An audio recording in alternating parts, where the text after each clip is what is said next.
All right, we're back. So, thanks for riding with us. Appreciate you. I'll get all these buttons down, by the way, and I'm a one-man band sitting here trying to manipulate all these buttons. And so, if you're listening to us on our Spreaker podcasting service, just stick with me and ride it out. I'll get better at it, I promise. Complicated to be juggling all these different hats at the same time. Okay, so we covered the issue of the misrepresentation and the outright lies that have been told to the nation by our president. You know, we're swimming in an entitlement sea of debt, and so there was an episode that played last night on O'Reilly where John Stossel was on there, and I like John Stossel in the sense that I like a lot of his ideas. I think he doesn't go far enough. He classifies himself as a libertarian, and yet I've heard him say some very unlibertarian things. So, you know, I don't give him 100% of a pass. But he brought out a couple of things about entitlement fraud that are going on here that basically states that 25% of all taxpayer aid to low-income Americans is being misused and abused, and the fraud in programs like Medicare, Medicaid, Social Security, food stamps, phone services, welfare, the fraud is so magnificently huge, ladies and gentlemen, that we would literally be able to almost have no deficit whatsoever if we were to eliminate this fraud. We're talking about 25% of the entitlement spending in the United States. You have to recognize that more than $3 trillion of our annual budget is spent on entitlements. In other words, $3 trillion is the amount of our budget, and out of that percentage, you know, we actually spend about $4 trillion, but we've got a deficit of $1 trillion, right? So we've got a total of $3 trillion that is spent on all this other stuff. Out of that $3 trillion, there is at base minimum close to about $1 trillion that is spent on all of these entitlement programs that are being fraudulently tossed around, which means we're talking about $250 billion a year is being spent, or misspent, I should say.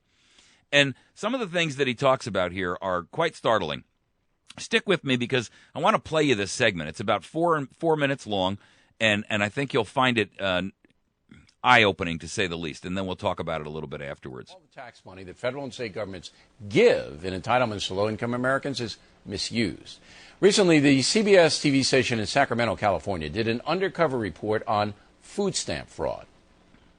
Two people, both with the same idea, use Craigslist as free advertising to blatantly and illegally sell their state benefits.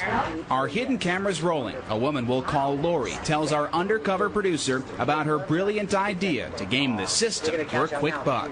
You know, everyone said I was crazy, and I was like, I thought people would say to me, oh my God, that's freaking brilliant, man. And this guy we'll call Joe rolled up on a skateboard showing us his CalFresh card he illegally put up for sale on Craigslist. Right now it's $116 on it. Rather than use that $116 for food like he's supposed to, he offers to sell us the card for just $60 cash. I just need the money right now, and I moved back in with my mom, so... He promises to give us his PIN number so we can use his card to buy groceries in any store that accepts EBT cards. So they don't check ID or anything? No.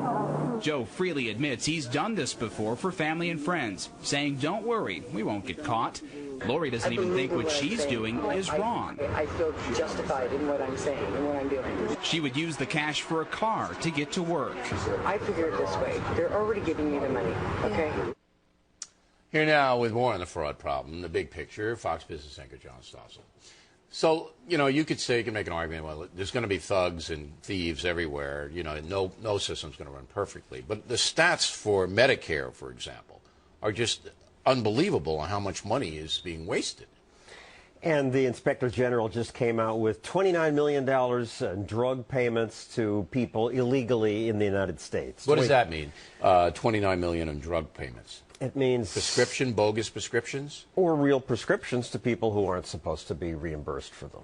Okay, so people whose income was too high to get it, but they got it anyway. People who are illegal aliens. who are not eligible. But more relevant, Funny how they couch 23 that. million for dead patients.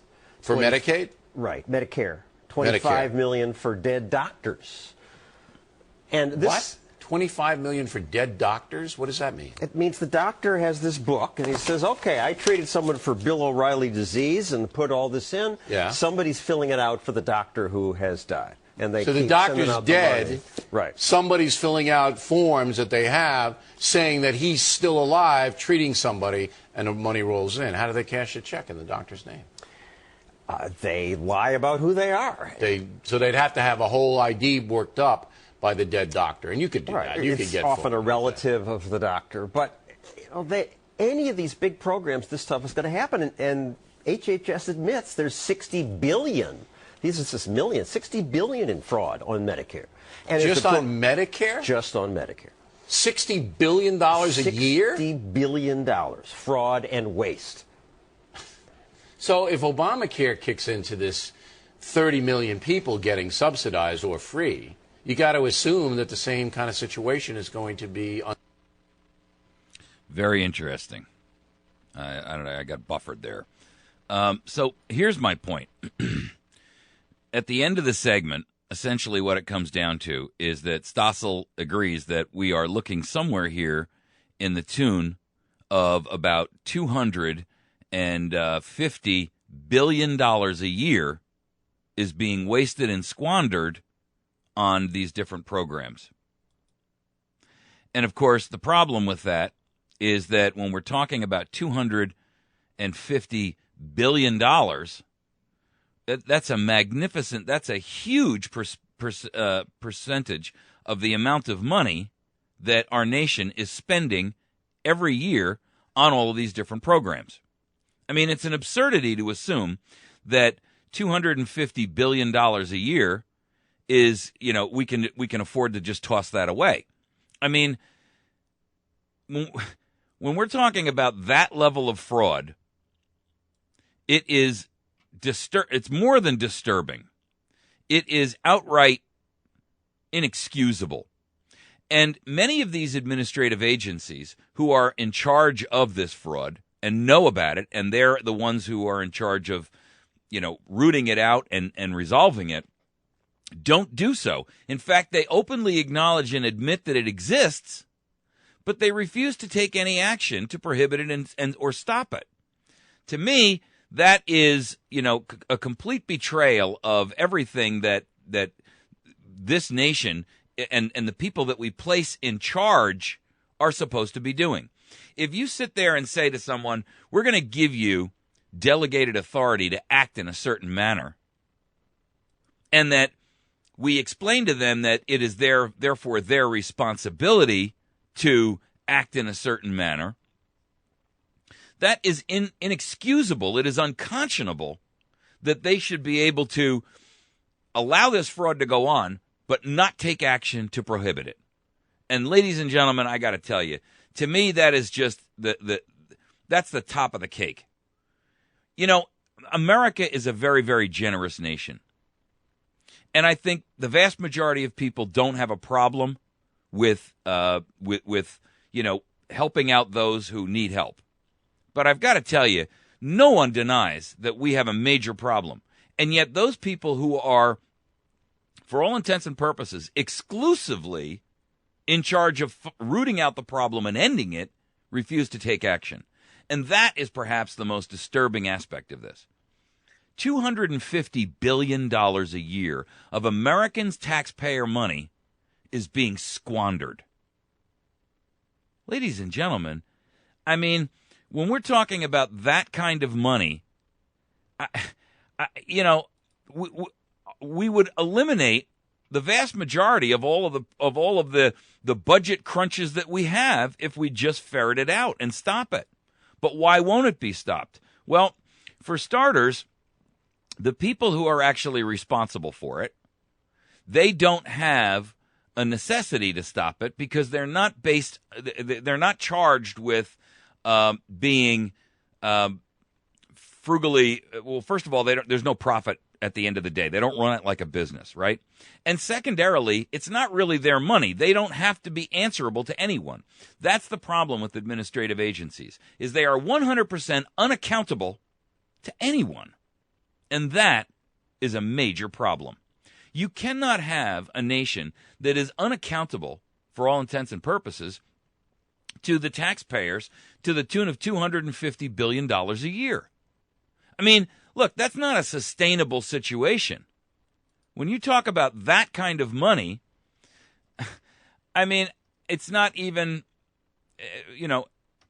acceptable to even discuss what we're talking about here. So the problem is, as I see it, and I'm going to actually try to do the math here for you real quick, but $250 billion divided by 300,000 million people is $833 per person. So do the math on that. Essentially, for a family of four, you're paying somewhere around $3,300 a year in fraud.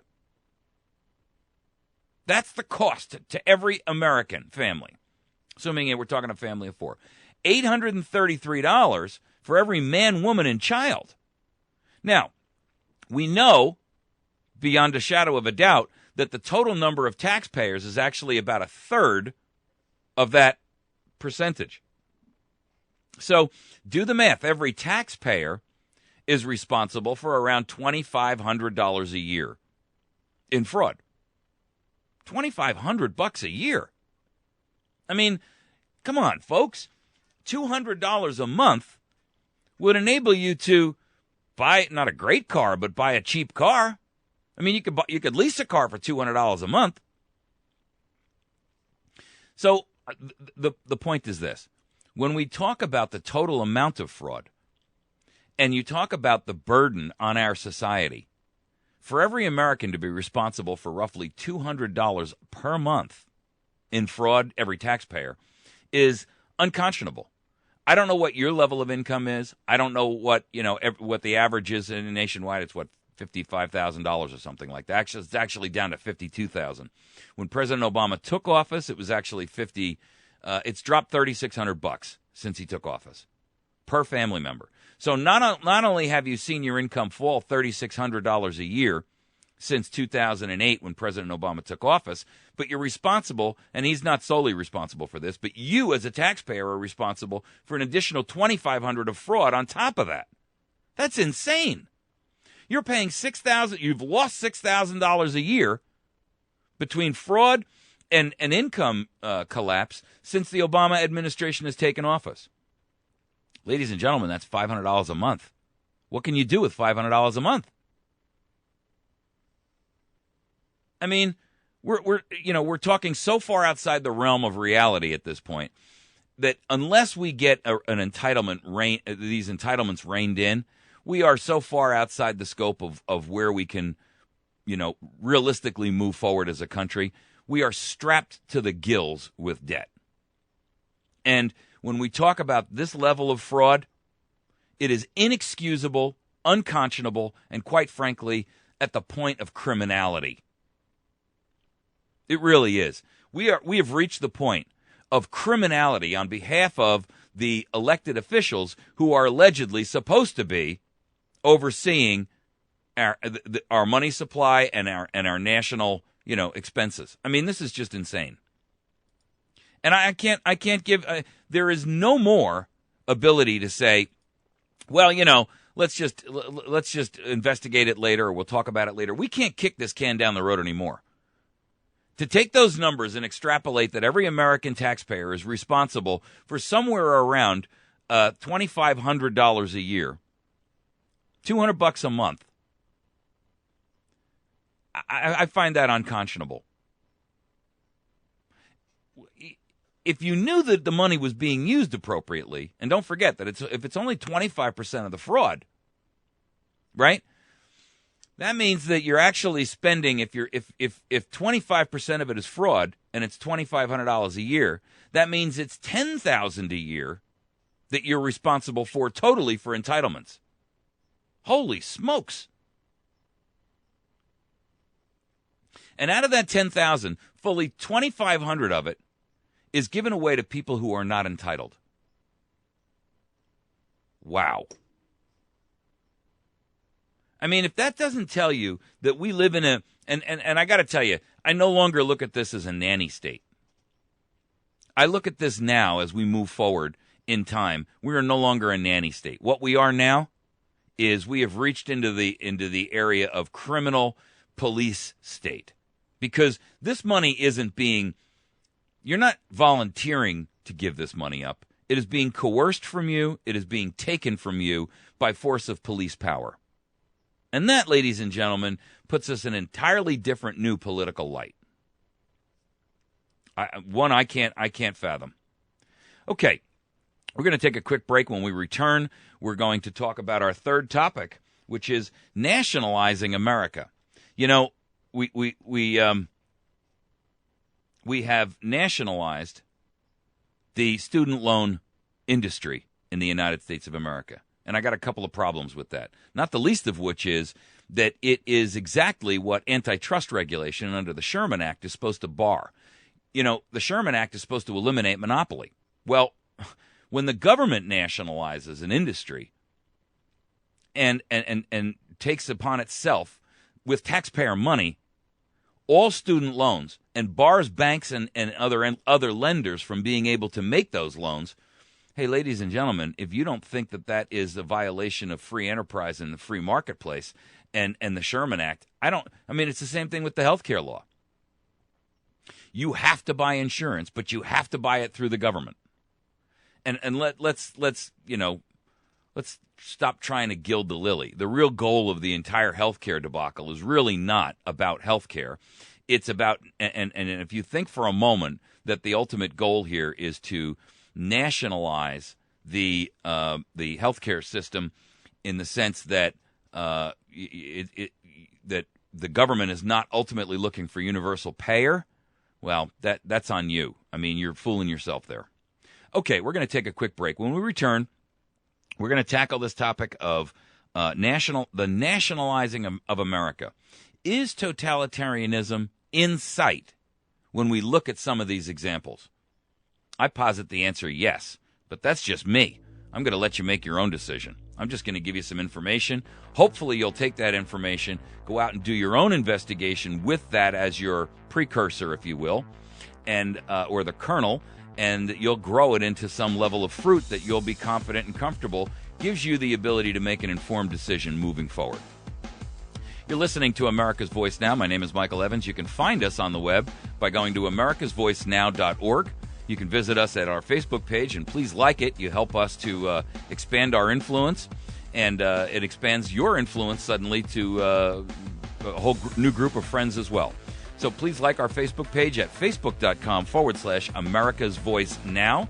And then you can also find our YouTube channel at youtube.com/America's Voice Now.